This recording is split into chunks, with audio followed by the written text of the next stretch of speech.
We're going to talk about, the camera there. We're going to talk about standing waves for sound. But first, just as a review for standing waves, a standing wave occurs when so in the case of a string, I take the string and I start oscillating it and start vibrating it at a certain frequency.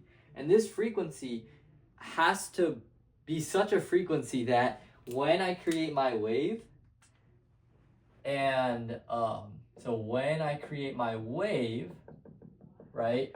When I create my wave, the reflected wave, which remember for a fixed end, it's gonna reflect back to me and it's gonna be inverted.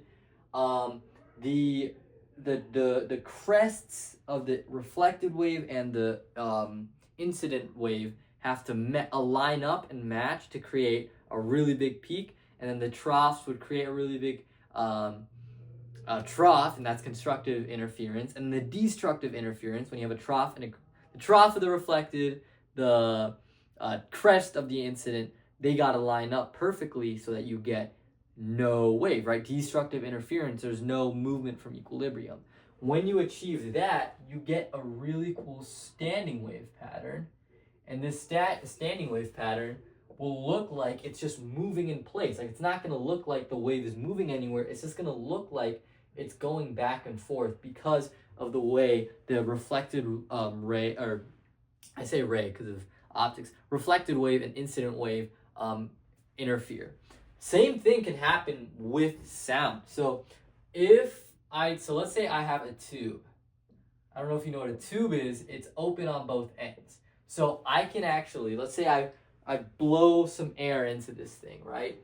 I blow some air into here. Now, when you're blowing, that has a bunch of different frequencies. I don't really understand the complete physics behind like blowing air and the frequencies your mouth makes. But what happens is you're blowing your air is gonna vibrate the air at a certain frequency inside this tube, and what happens is, remember, sound is just air moving back and forth, so the air here will begin to vibrate, and that will send a sound wave, and maybe it'll look like this. I don't know. I'm just drawing, and the whole idea is that the sound wave will get reflected back. I still need to understand perfectly why that happens. It has to do with pressure, because there's atmospheric pressure, and hopefully everyone's good there. I'm hearing coughing. I don't know what that is. There's atmospheric pressure that's causing, I believe, the wave to get reflected back. Point is, or if you get a reflected wave and an incident wave to at just the right frequency so that they interfere perfectly, hey, you get a standing wave. And what actually ends up happening is, for your standing wave to happen, or when your standing wave occurs, you get essentially an antinode here, and you would have, if this is the first harmonic, right? If this is the lowest, if you're vibrating your air, right, with a tuning fork or something, your mouth, if you can somehow control the frequency of your air, if you get it at the lowest fundamental frequency of this tube, you will get a standing wave. And this standing wave will, it will have a displacement node at one end and another displacement node at the other end. So, let's think about, why do we have an antinode and antinode? For a string, I don't know why I said string. For a string, a standing wave, it starts at a node and ends at a node, which hopefully kind of makes sense, right? Because, like when you have a rubber band and you string it so that it's at its natural frequency, creating that standing wave, both ends are not moving, right? Those are at equilibrium. These are our antinodes that are oscillating at all times. So if we had, for whatever reason, a node or a node to node kind of thing, like so, well, guess what? We wouldn't hear any sound, because a node means that those air particles are not moving at all.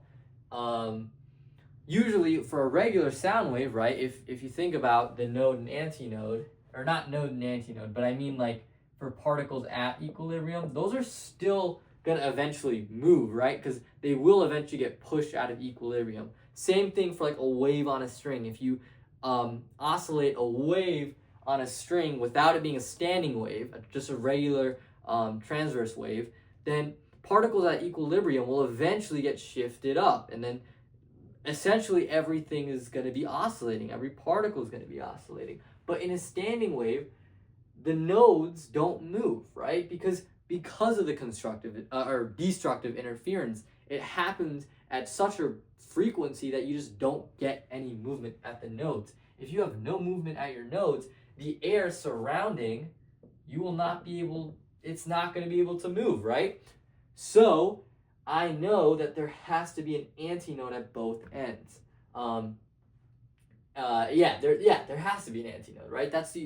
We need movement of air, right, in order to have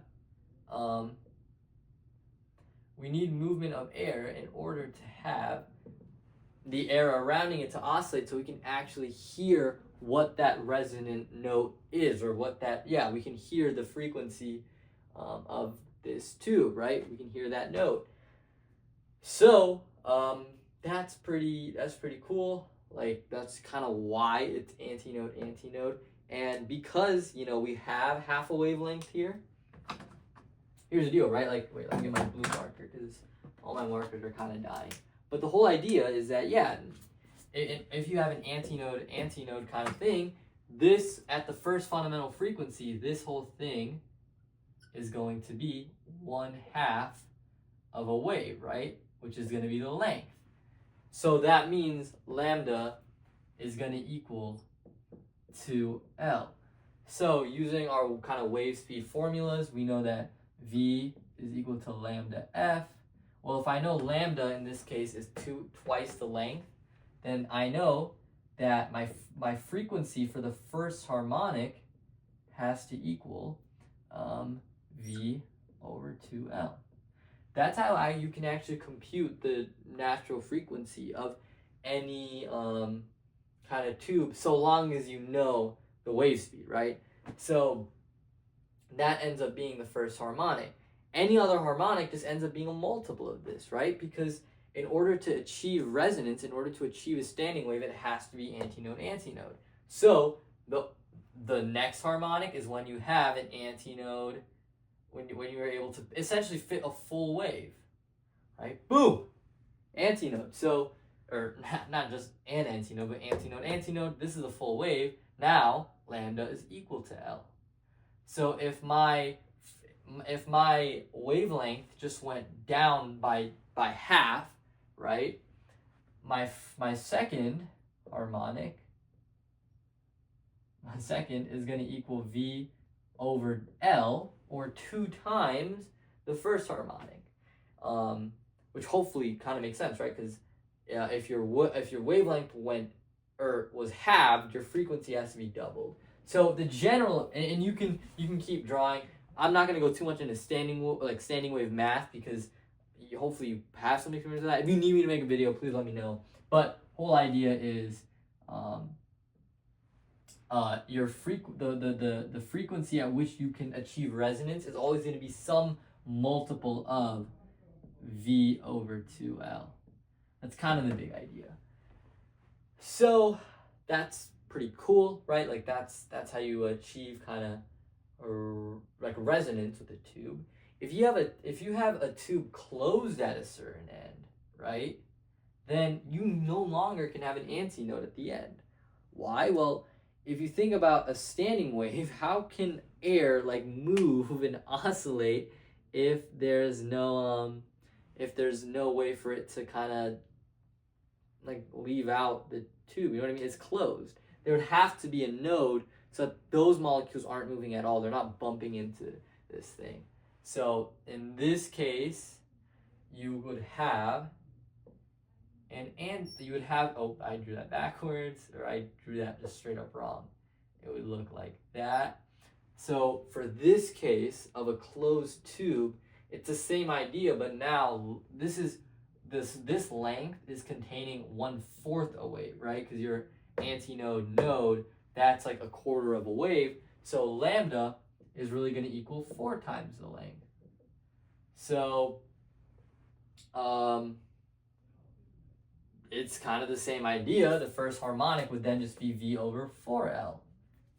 And what you would actually notice is there is no second harmonic, right? Because to get a second harmonic, you would have to multiply this wavelength would have to have an antinode, right? You kind of have to not double, but what I'm trying to say is initially it was a quarter of a wave, so then the double of that would be an extra quarter of a wave to get a full half wave, but now that would be antinode. You can't have that second harmonic because this is a closed end. So the next option would be the third harmonic, or like the next increment up would be the third harmonic, which would kind of look like so. So you have a half wave here, quarter wave here. That means lambda is going to equal 3/4 L, or L is going to be 4/3 on the length. So if your lambda went down by a factor of 3, right, your frequency has to go up a factor of 3. Or you would just multiply this thing by 3. So it's the same idea, where NV over 4L for closed, but now N can only be things like 1, 3, 5. You can't have even, because you can't have you can't have an antinode or anything like that. It would just, because of being closed at one end, it just won't work out. So yeah, hopefully that kind of makes sense with waves and stuff. Yeah, thank you for watching.